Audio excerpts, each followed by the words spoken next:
Bueno, pues vamos a empezar con una oración. Le voy a pedir a Abby que nos ayude a orar. Sí, vamos a orar. Padre nuestro que estés en el cielo, santificado sea tu nombre, Señor. Te damos muchas gracias, Padre, por un nuevo día que tú nos regalas, Señor. Te agradezco porque nos permites nuevamente reunirnos, Señor, por este medio. Te agradecemos por los medios que tú nos das, Señor, para podernos unirnos o reunirnos nuevamente, Señor, y te agradecemos por eso. Te agradezco porque has cuidado de cada uno de nosotros, Señor, y en esta tarde, Señor, te pedimos por el estudio, Señor, o lo que vayamos a hablar, Padre, que sea de bendición a nuestras vidas, Padre, pero que también sea para que nos pongamos a pensar qué es lo que está pasando en estos momentos, Señor, y también en nuestras propias vidas, Padre. Te pido que tú hables a través de la boca de Roberto, Señor, y que sean tus palabras, Padre. Quita todo aquello que estorba en nuestra mente y en nuestro corazón, Señor, que no nos permita, Señor, estar atentos ante esto, Señor. Tú quítalo, Padre.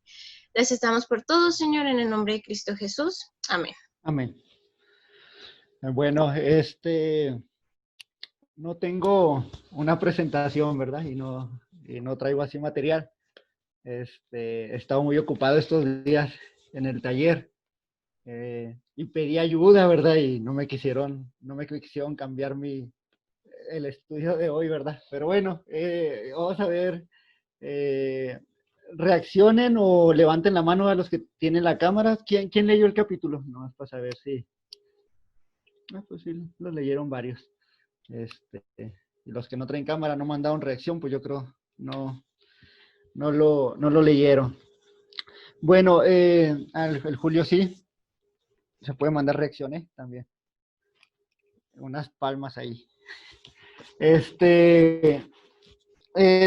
Estas, bueno, no he terminado yo el libro, ¿verdad? Pero la última parte, bueno, la segunda parte son respuestas que da Piper a por qué, eh, a por qué Dios permitió el coronavirus, del por qué, de lo que está haciendo Dios en el coronavirus. Espérenme, una persona se quiere conectar y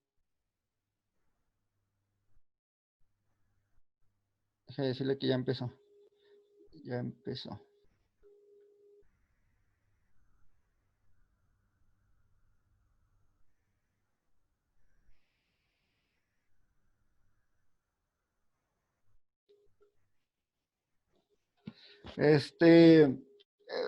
Bueno, la segunda parte, pues estábamos diciendo que trata de respuestas, de por qué Dios permitió, o qué está haciendo Dios por medio del coronavirus, ¿verdad? O ya son las respuestas. Vimos toda la base, los fundamentos, y ahora es saber por qué Dios permite esto, ¿verdad? Y no sé si alguien tenga alguna opinión de qué está haciendo Dios por medio del coronavirus, algo que no venga en el libro, algo que ustedes hayan meditado o, o algo que hayan visto o hayan escuchado en alguna predicación. ¿Qué está haciendo Dios por medio del coronavirus o alguna noticia que hayan leído? Pueden hablar Bueno, libremente. yo lo que he platicado con algunas personas, con otros jóvenes cristianos también, es que pues es un tiempo en el que Dios nos está preparando, nos está como llamando la atención, ¿no? De que en lo que hemos estado poniendo nuestra atención y pues que es realmente lo que de verdad importa y que pues debemos de estarnos preparando para lo que viene después de. Uh-huh. Bueno, ¿alguien más? ¿Qué está haciendo Dios por medio del coronavirus? Yo, Uh-huh. una noticia de la que tuve información o que pude ver es que en Irán, que es uno de los países donde más se persigue el cristianismo, el gobierno decidió soltar a la mitad de los cristianos de las cárceles, sacarlos, para que no hubiera tanta población en las cárceles y no se extendiera la pandemia. Entonces Dios usó el coronavirus para darle libertad a muchos de nuestros hermanos. Irán es una de las naciones donde más se persigue, pero también es donde el evangelio crece más pronto. Es la iglesia del mundo que está creciendo más rápido, es la de Irán. Uh-huh. Y entonces, si encerrados el evangelio crecía, ahora sueltos, pues va a crecer más, creo yo. Sí, ¿alguien más que tenga alguna respuesta, algo que haya visto, leído, qué está haciendo Dios por medio de esta pandemia? Otra cosa que me acabo de acordar con lo que menciona Felipe es que, por ejemplo, en Ciudad Juárez, creo que aquí fue en el IMSS, las personas como que trabajan ahí, todos médicos y todos los que trabajan ahí, no importa como su ocupación, cada mañana empezaron a orar, se reunían y oraban, hacían grupos de oración. Entonces yo creo que Dios está también, bueno, la gente está buscando a Dios también, y eso creo que es lo que podría estar haciendo Dios a través del coronavirus, que la gente lo busca. Okay. Oh, sí, Bueno, cierto. ajá. Para darle también la bienvenida, acá se acaba de conectar un joven, se llama Ever. Él asiste, bueno, cuando están los templos abiertos, ahí a la iglesia Betel. Entonces, va al seminario, entonces también. Bienvenido. Está. Entonces vamos continuando, estamos con el capítulo 6 del libro de ¿dónde está el coronavirus y Cristo? ¿Ibas a decir algo, Elizabeth? Porque conectaste tu micrófono. Sí, ¿sí me escucho? Sí. Ok. Yo, así Sí. como esto que se está expandiendo, el virus, es que empezó en China y se fue desglosando en otras ciudades y países, yo digo que asimismo el evangelio se está esparciendo de otra manera distinta. O sea, ya había misioneros que van y comparten de la palabra, ¿no? Pero en este caso yo lo veo más, bueno, al menos en mi Facebook yo lo veo más bombardeado de cultos, servicios, adoración, o sea, algo que no había visto. Yo digo que se está propagando de una forma que creo que desde antes de que comenzara esto se debió de haber hecho también. Entonces, a lo mejor también, yo creo que el Señor también nos llama, ¿cómo se dirá? Ay, se me fue la idea, pero es como ¿Cuántos años tienes? 28. No, ay, no, se me fue la idea, a ver si ahorita me acuerdo. Lo siento, pero ahorita me acuerdo y lo anoto.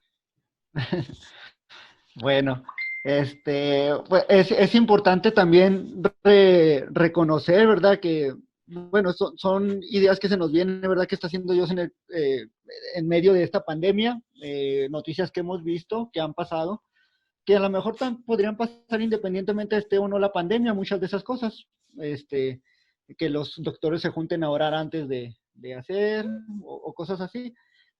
Pero primero tenemos que ser sinceros en algo, ¿verdad? Tenemos que reconocer que Dios está haciendo muchas cosas de las cuales nosotros no tenemos idea, ¿verdad? Hay un montón eh, si leemos toda la historia de Job, ¿verdad? Cuando de repente Dios agarra a Job y le empieza a decir, ¿dónde estabas tú cuando esto, aquello? Job no pudo responder, ¿verdad? Ninguna de esas preguntas. Entonces, pues tenemos que en ese sentido ser honestos, ¿verdad? No sabemos la respuesta realmente de gran parte de las cosas que Dios está haciendo, ¿verdad? Sin embargo, John Piper, en lo que está explicando, bueno, se atreve a decir, bueno, puedo responder, ¿verdad? De acuerdo a lo revelado en las Escrituras. Porque podemos hacer muchas conjeturas. He escuchado predicaciones, ¿verdad? De gente que dice, no, que Dios mandó el coronavirus por un juicio específicamente a cierto pecado, ¿verdad? Bueno, creo que no tenemos argumentos para decir eso. Y así, ¿verdad? Gente que saca pasajes en mi iglesia me ha sucedido, ¿verdad? Con algunas hermanas que empiezan, no, que en Isaías dice que la gente se esconderá en sus casas y que es una profecía, mira, se está cumpliendo, que no sé qué tanto. Bueno, ya si vemos el contexto de esa profecía, ya pasó, ¿verdad? Y fue para un caso específico, pero bueno, sacamos Biblia del contexto para explicar ciertas cosas. Entonces también, pues, por ese lado no, creo que no se vale. No sé, Julio había activado su cámara, yo me había puesto a hablar, entonces no sé si iba a decir algo. Bueno, ya se fue, ya se enojó. Eh, este, vamos a, vamos a ver la respuesta, ¿verdad?, de este capítulo, en la cual John Piper dice, bueno, dice, Dios está mostrando la atrocidad moral del pecado.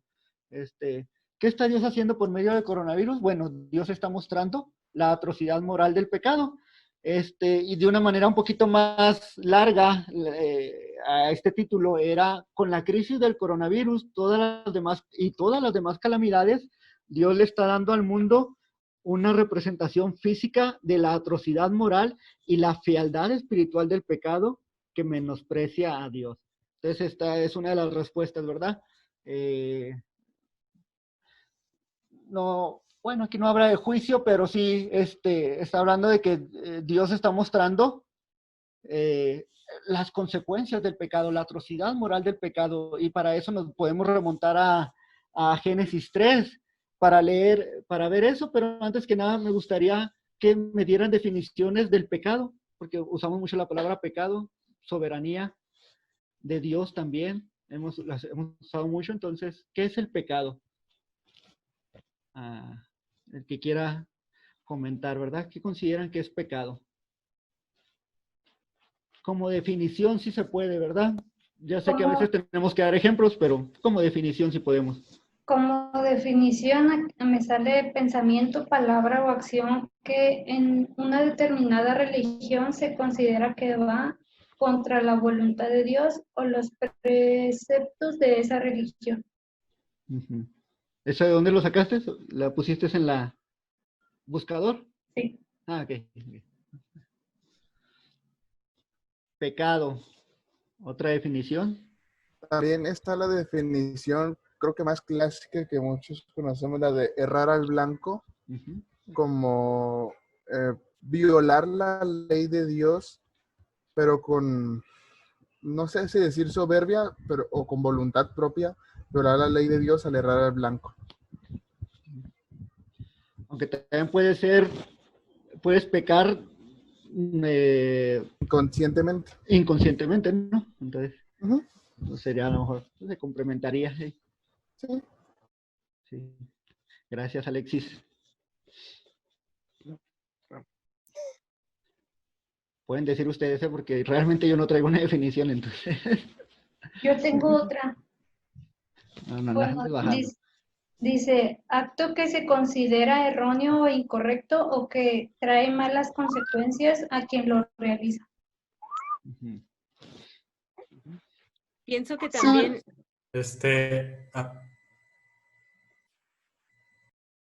¿Quién había dicho? ¿Graciela o Graciela? ¿Son definiciones que están buscando o es algo que no. nosotros... que lo que tú conozcas. Yo busqué definiciones. Okay. Bueno, yo pienso que es todo aquello que nos aleja de Dios, nuestros pensamientos, pecamos con nuestras manos, con nuestra mente, nuestros ojos. De hecho, cuando le enseñamos a los niños, pues, ¿qué es el pecado? Pues se lo simplificamos. Es lo que nos aleja de Dios, y en Romanos 3:23 dice, pues, por cuanto todos pecaron y están destituidos de la gloria de Dios. Uh-huh. Pecado trae como consecuencia alejarnos de Dios, ¿verdad? Julio, ¿ibas a decir algo? Quebrantar la ley de Dios, lo mencionó creo que Alexis, quebrantar la ley de Dios. Romanos 14, ya no lo busqué, al último verso, dice que todo lo que no procede de fe es pecado, así que pecado es todo aquello que no hacemos con fe en Dios y en Jesucristo, su Hijo. Bueno, gracias. Sí, pues todas estas definiciones creo que nos amplían un poco el panorama, ¿verdad?, acerca del pecado. Que a veces nomás tenemos ciertas listas específicas de el pecado es robar, el pecado es mentir, el pecado es hacer esto. Pero sin embargo, sí tenía una, aunque les había dicho que no. Esta la vi en el libro de Lennox. Dice que pecado, bueno, no era una definición como tal, pero la sacaba del relato de Génesis 3. Dice que es un estado mental que pone la voluntad de la criatura contra la del Creador, que deja al Creador de lado y pone a la criatura en el centro con la búsqueda de, de sus propios intereses egoístas y su interpretación propia de la vida. Entonces es dejar fuera a Dios, ¿verdad? Dejar que Dios ya no sea el centro. Entonces, pecado podemos cometerlo día con día en cada acción, cada pensamiento, cada motivación que nos lleva a hacer algo. Si vemos esta definición, es simplemente cuando ya Dios no es el centro, no es el primer lugar, todo lo demás que hagamos ya se convierte en pecado, ¿verdad? Vamos a irnos a Génesis 3, los que tengan su Biblia en la mano. Conocemos la historia, así que no la vamos a leer toda, pero vamos a ver un poquito de Génesis 3. Bueno, yo lo leo.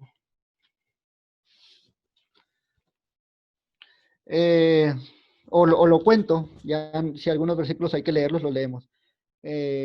Bueno, ese es el capítulo que abre la desobediencia del hombre y trata de cuando Dios le dio ese mandamiento a los hombres, a Adán y a Eva, de no comer del fruto del conocimiento del bien y del mal. Y llega la serpiente, ¿verdad? Tentando a Eva, ¿verdad? Llega con una mentira, ¿verdad? Dice, con que Dios os ha dicho, no comáis de todo árbol del huerto. Agregando el todo, ¿verdad? La mujer le responde, no, Dios no dijo eso. Dios dijo que podemos comer del fruto de los árboles, menos del árbol de la ciencia del bien y del mal. Y ya la serpiente le contesta, ¿verdad? Dice que no podían comer de eso porque ni lo pueden tocar porque ciertamente iban a morir. Entonces la serpiente le contesta, no van a morir, ¿verdad? Sino que sabe Dios que el día que comáis de él, serán abiertos vuestros ojos y seréis como Dios, sabiendo el bien y el mal. Entonces, aquí ya la serpiente metió esa duda, ¿verdad? Engañando a Eva. Pero ¿de qué manera la engaña? Haciéndole creer que ella iba a ser como Dios, ¿verdad? Conociendo el bien y el mal. Nosotros fuimos creados a la imagen de Dios. Entonces, ¿qué es lo que dominaba aquí el pensamiento de Eva? Al ser como Dios, ya éramos como Dios de alguna manera, hablando, ¿verdad? Creados a la imagen de Dios. ¿Qué motivaba a Eva a que esto resultara una tentación? Pues yo pienso que la definición de Lennox en cuanto al pecado, pues da, ¿verdad? Deja de ser Dios el centro, ¿verdad? Y quiere ser Eva, quiere ser Adán el centro, ¿verdad? Robarle la gloria a Dios, creo que era que en sí es el pecado, ¿verdad? Querían ellos ser lo mismo que pasó con Satanás, ¿verdad? Cuando cayó cuando fue desechado de allá de la presencia de Dios, ¿verdad? Él también, ¿qué es lo que quiso estar ahí? Robar la gloria de Dios, ¿verdad? Quiso él recibir la adoración en lugar de que Dios la recibiera. Entonces, bueno, pasó esto, ¿verdad? Sabemos que los dos comieron. ¿Qué pasó con ellos? Fueron abiertos sus ojos, se dieron cuenta que estaban desnudos, versículo 7, entonces cosieron hojas de higuera y se hicieron delantales. Y oyendo la voz de Jehová que se paseaba en el huerto al aire del día, y el hombre y la mujer se escondieron de la presencia de Jehová Dios entre los árboles del huerto. Mas Jehová Dios llamó al hombre y le dijo, ¿dónde estás tú?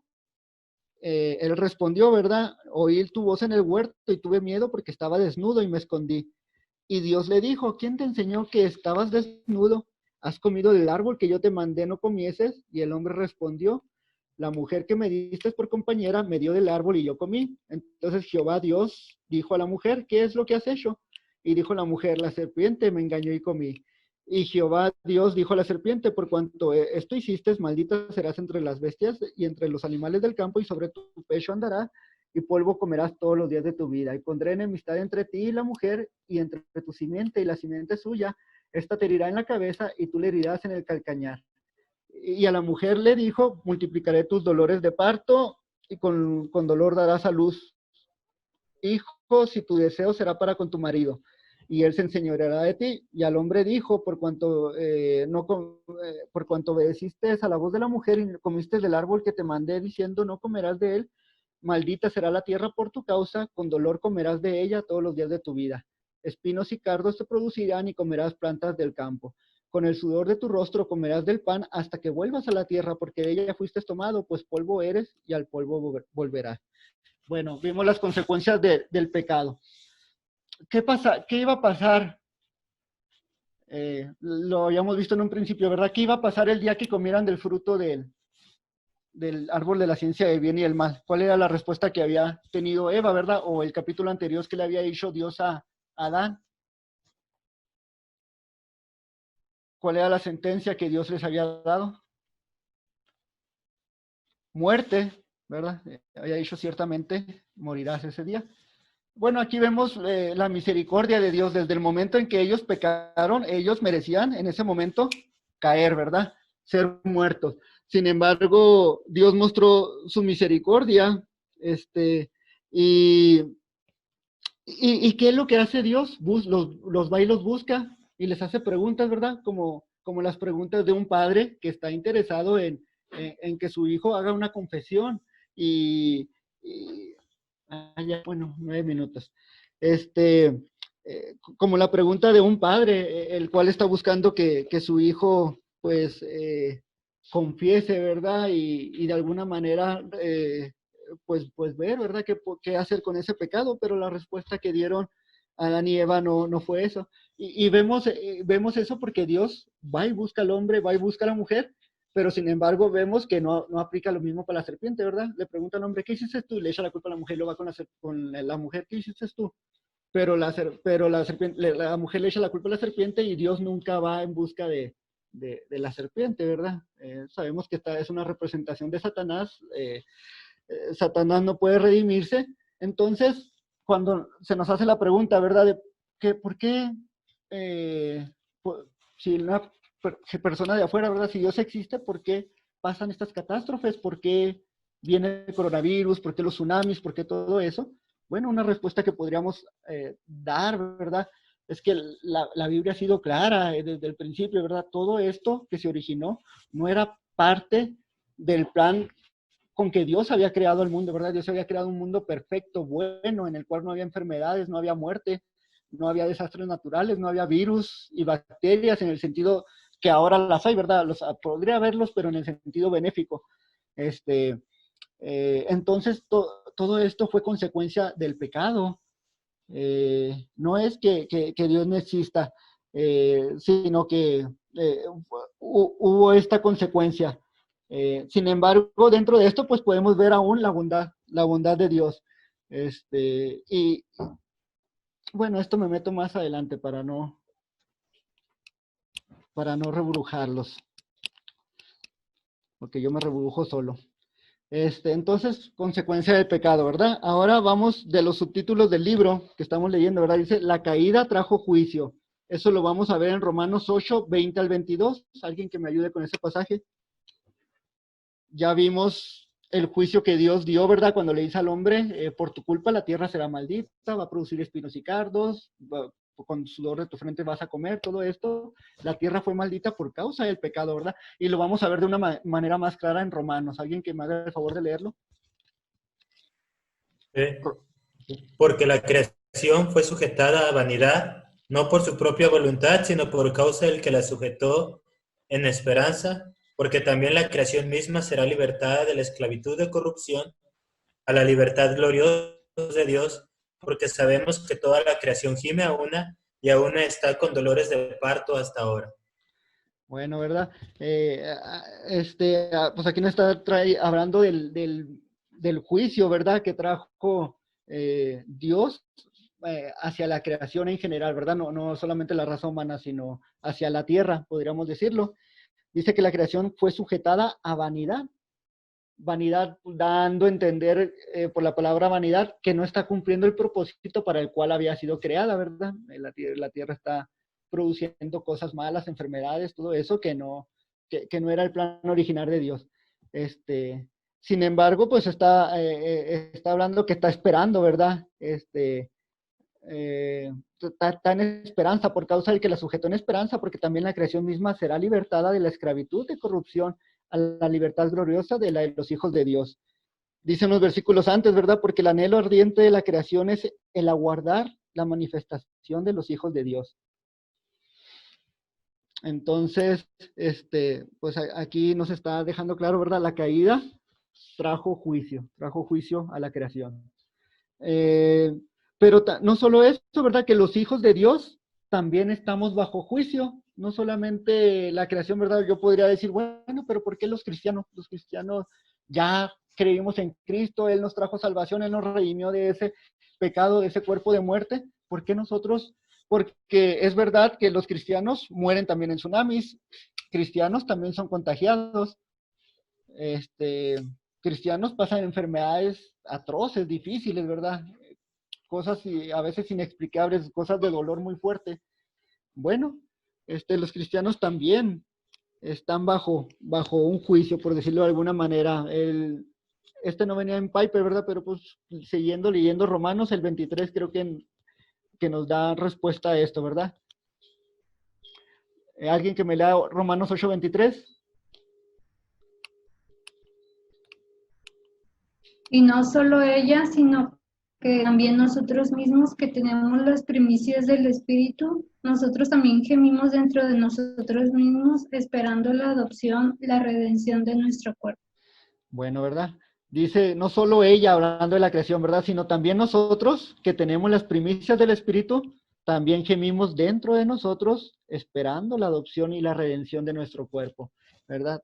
También ese castigo, ese juicio, pues puede decir físicamente hablando, nosotros también lo vamos a padecer, ¿verdad? Sin embargo, pues esto para nosotros no tiene la mayor importancia. Si leyéramos lo que dice unos versículos antes, el 18, ¿verdad? Pues tengo por cierto que las aflicciones del tiempo presente no son comparables con la gloria venidera que en nosotros ha de manifestarse. Pero bueno, también los hijos estamos bajo juicio, también pasamos.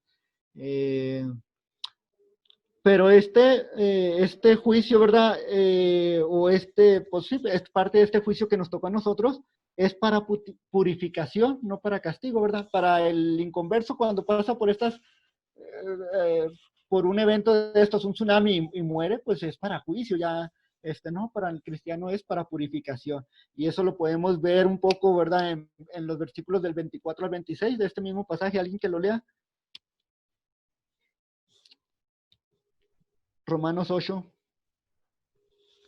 Porque en esperanza fuimos salvos, pero la esperanza que se ve no es esperanza, porque lo que alguno ve, ¿a qué esperarlo? Pero si esperamos lo que no vemos, con paciencia lo aguardamos. Y de igual manera el Espíritu nos ayuda en nuestra debilidad, pues que hemos de pedir como conviene. No lo sabemos, pero el Espíritu mismo intercede por nosotros con gemidos indecibles. ¿Hasta ahí? Sí. Entonces vemos la purificación. Este juicio que pasamos, pues nos sirve para purificación, ¿verdad? La prueba de vuestra fe produce paciencia, ¿verdad? Dice Santiago. Y aquí nos está hablando de esa esperanza, de qué manera tiene que esperar, pues con paciencia la guarda. Entonces, este tipo de eventos producen en el cristiano purificación, ¿verdad? Producen en el cristiano que dependa más de Dios, que se acerque más a Dios, que conozca más acerca de las perfecciones de Dios, de su hermosura. Entonces sirve como purificación. Y hay algo que tenemos también que tener muy, muy presente, ¿verdad? Satanás es real, pero tiene sus límites. ¿En dónde vemos eso, verdad? ¿Alguien que me dé algún ejemplo? Satanás es real, pero tiene límites. ¿Alguna historia de la Biblia que hayan visto donde vean o que hayan leído en el libro de Piper? Pues la clásica es la del libro de Job y es la que menciona Piper. Ajá. Vemos que le pide permiso, ¿verdad? Para ver qué hace Entonces, Satanás es parte de tan juicio igual que todo, ¿verdad? Y incluso es participante en impartir este juicio, es instrumento de Dios en impartir este juicio, pero tiene sus límites. Otro de los pasajes que venía ahí era cuando fue que Jesús se llevó a los discípulos a orar, ¿verdad? Y los discípulos se quedaban dormidos. ¿Y qué le dice a Pedro Jesús, verdad? Le dice, oye, se va a acabar el tiempo, ¿verdad? Nos conectamos y desconectamos. Ya está, ¿eh? Ok. Entonces, Dice, hablábamos de que, bueno, Satanás también tiene sus límites, ¿verdad? Y veíamos el ejemplo de cuando en la oración, ¿verdad? Jesús le dice a Pedro, Satanás te ha pedido, ¿verdad? Para zarandearte como trigo, pero yo he rogado para que tu fe no falle, ¿verdad? Entonces, Satanás quería hacer algo con Pedro, pero ¿qué hace primero? Tuvo que pedirlo, ¿verdad? Denme un chance de zarandear a Pedrito. Entonces es un instrumento, es real, no podemos negar eso, pero tampoco podemos vivir atemorizados, tiene límites. Dios es el que pone los límites y según Romanos 12, 1 y 2, o 1, no me acuerdo cuál de los, el 2 más bien, sabemos que la voluntad de Dios es buena, agradable y perfecta. Entonces pues en ese sentido no debemos de vivir atemorizados. La frase que venía al final de ese subtítulo decía, Él no está, hablando de Satanás, ¿verdad? Él no está desconectado del juicio de Dios, sino que es un instrumento en el mismo, aún sin darse cuenta. Y yo agregaría, ¿verdad? Aún dándose cuenta, Él no puede hacer nada para dejar de ser un instrumento que Dios utilice, aún aunque sepa si Dios ya ha decretado hacer algo en su soberanía, en su voluntad, aún aunque Satanás sepa que va a ser un instrumento en eso, él no puede detener eso. Entonces, dándose cuenta o no dándose cuenta. Bueno, esto era respecto a la respuesta 1, ¿verdad? Que Dios está mostrando, ¿qué está haciendo Dios por medio del coronavirus? Bueno, pues Dios está mostrando la atrocidad moral del pecado, todas las consecuencias del pecado. Pero ahí salió una pregunta, ¿verdad? Donde decía, ¿por qué Dios trae un juicio físico al mundo por causa de un mal moral? Si ahorita leímos nosotros la historia de Génesis 3, y ahí vimos que el pecado estuvo primero en el alma, no en el cuerpo. Fue primero hacia Dios, no hacia el hombre. Entonces, ¿por qué no dejar el mundo físico en un buen estado y traer miseria al alma humana, ya que ahí fue donde comenzó todo? Es pregunta, ¿verdad? Que hace John Piper. Yo sé que lo leyeron varios, porque levantaron ahorita la mano. Entonces, ¿cuál es la respuesta? ¿O qué entendieron ustedes de esta respuesta? ¿Por qué Dios trae un juicio físico al mundo en lugar de haberse ido directo al alma, ¿verdad? El pecado se inició en el alma y el pecado fue primero contra Dios más que contra un hombre, ¿verdad? Fue engendrado del corazón, de la voluntad, más que un acto físico. Después se convirtió en un acto físico al tomar el fruto y comerlo, pero pecaron ellos desde que empezó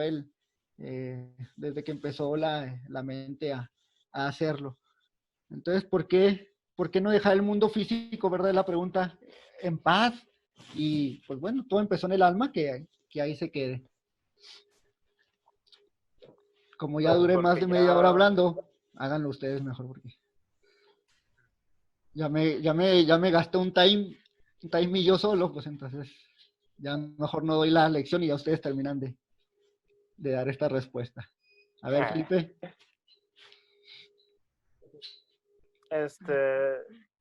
Como seres humanos, no le prestamos mucha atención al alma, al espíritu, a las cosas espirituales. Entonces, si tal vez tuviéramos aflicciones del alma, pues la llenamos porque sí las tenemos de todas maneras, no solamente el cuerpo. Sí hay en el ser humano un sentimiento de vacío, de insatisfacción, pero ¿qué hace el ser humano? Pues llenarla con amigos, con fiestas, con alcohol, con droga, con lo que sea. ¿Sí?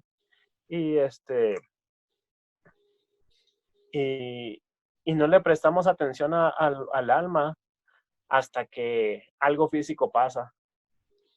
Entonces, cuando pasa algo físico, nos enfermamos, tenemos hambre, empobrecemos, no hay trabajo,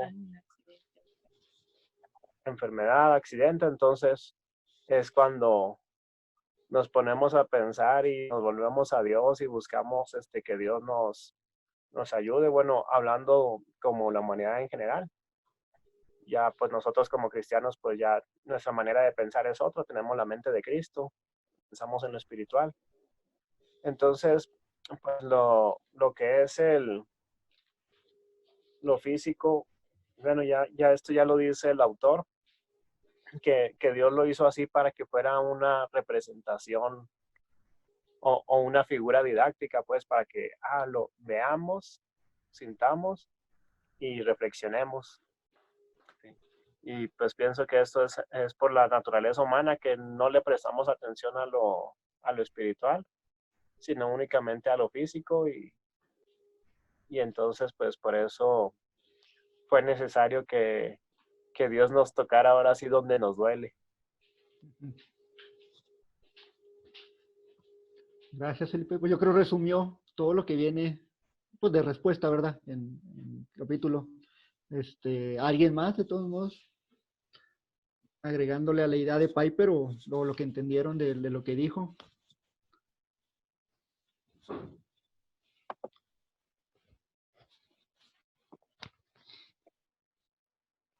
Bueno, solamente, no recuerdo bien el versículo, el capítulo, pero Eclesiastés, siguiendo la idea de Felipe, una parte que dice, en el día del bien disfruta y en el día del mal considera. Dios hizo tanto lo uno como lo otro. Más adelante habla ahí mismo Eclesiastés de que mejor es ir al funeral, creo, que a la fiesta, que porque en la fiesta, pues, o sea, te ríes, la pasas bien, pero en el funeral reflexionas. Entonces yo creo que eso es lo que trae el sufrimiento, la aflicción, nos hace reflexionar. Y en ese sentido podemos primeramente meditar en la fealdad del pecado, si el mal físico es un resultado, en última instancia, quizás no es un resultado directo de un pecado particular, pero es un resultado del pecado ahí en el Edén. Entonces el pecado debe ser realmente terrible. No lo podemos ver a veces lo terrible que es, pero sí podemos ver lo terrible que son otras cosas, que son las enfermedades, que son los desastres naturales. Entonces no sé si podríamos, ya puso la cita, es Eclesiastés 7:14, Elizabeth. Y ustedes que decían que era bien despistada, no, si le echa gana.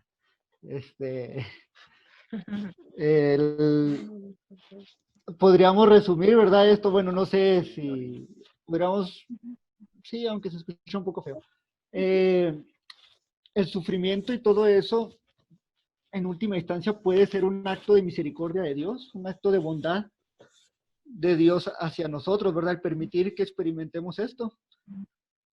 No sé las conversiones de cada uno de ustedes, muchos de los que estamos aquí, pues yo creo que casi la mayoría venimos de hogares casi cristianos, ¿verdad? Prácticamente cristianos.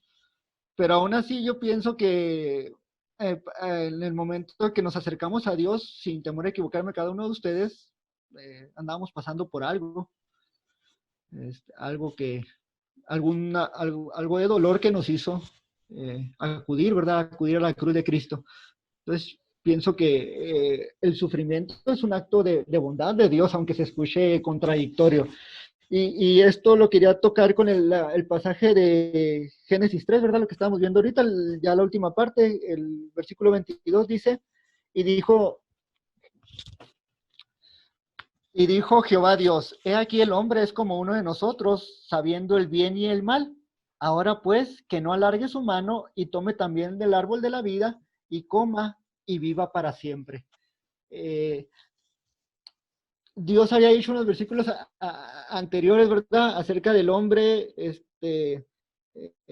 cuando pues Dios le mandó el castigo, ¿verdad? Para el hombre y la mujer, dice, con el sudor de tu rostro comerás del pan hasta que vuelvas a la tierra, porque de ella fuiste tomado, pues polvo eres y al polvo volverás. Y unos versículos antes había Dios hablado un poco de una manera velada, ¿verdad? Acerca de su plan de redención hacia la humanidad. Era necesario que el hombre en ese juicio experimentara la muerte física, ¿verdad? Entonces en el 22 dice Dios, ¿verdad? El hombre es como uno de nosotros, sabiendo el bien y el mal. Ahora vamos a evitar, ¿verdad? Que alargue, que tome el árbol de la vida y viva para siempre. Y lo saca del Edén, ¿verdad? Para evitar eso. Podemos decir, es parte del castigo de Dios.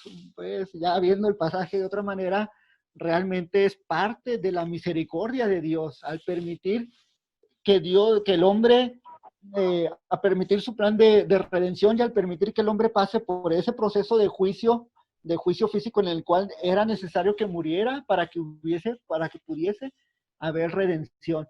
Si el hombre se hubiera comido del fruto, hubiera vivido para siempre en un mundo caído, en un mundo de dolor, viviendo para siempre, no hubiera sido un premio, ¿verdad? Si el hombre viviese eternamente, pues ahí no es meterme en teología que la verdad yo no domino, pero podríamos decir que no podría ser redimido, ¿verdad? El diablo, sus ángeles no son redimidos, son seres, no sé si sea la palabra correcta, eterno, no eternos, más bien inmortales. Pues, entonces el hombre no podría ser redimido. Entonces es un acto de bondad de Dios, de amor, el sacar al hombre y a la mujer del Edén, que pasen por ese proceso natural de consecuencia del pecado para que pudiese haber redención en ellos. Y pues también, físicamente hablando, pues vivir una vida en un mundo caído por siempre, ¿verdad? No morir, pues no era un premio tampoco. Ya no iba a ser el jardín que había antes, ¿verdad? Ya la tierra había sido maldecida por causa del pecado. Entonces, pues hasta aquí le dejo antes de que me enrede más y diga cosas más gachas y después Cala cuando vea el video me corra el set. El Julio ya no se está tocando la cabeza de que ay, ya la regó este muchacho. Entonces, si alguien quiere aportar algo, ¿verdad? Acerca de la respuesta, ¿verdad? A la pregunta de, bueno, ¿por qué Dios no lo dejó en el alma? Se podría entender lo que dijo Piper, ¿verdad? De que el alma no, bueno, se podría malinterpretar si no lo leemos bien, ¿verdad? De que el alma no tuvo consecuencias, pero no, realmente, pues estamos, bueno, fuera de Cristo estamos muertos, ¿verdad? Espiritualmente hablando. Tuvo que Cristo dar vida. Físicamente podemos estar vivos, ¿verdad? Una persona que no conoce de Cristo, pero espiritualmente está muerta. Es necesario que Dios obre para darle vida espiritual a esta persona.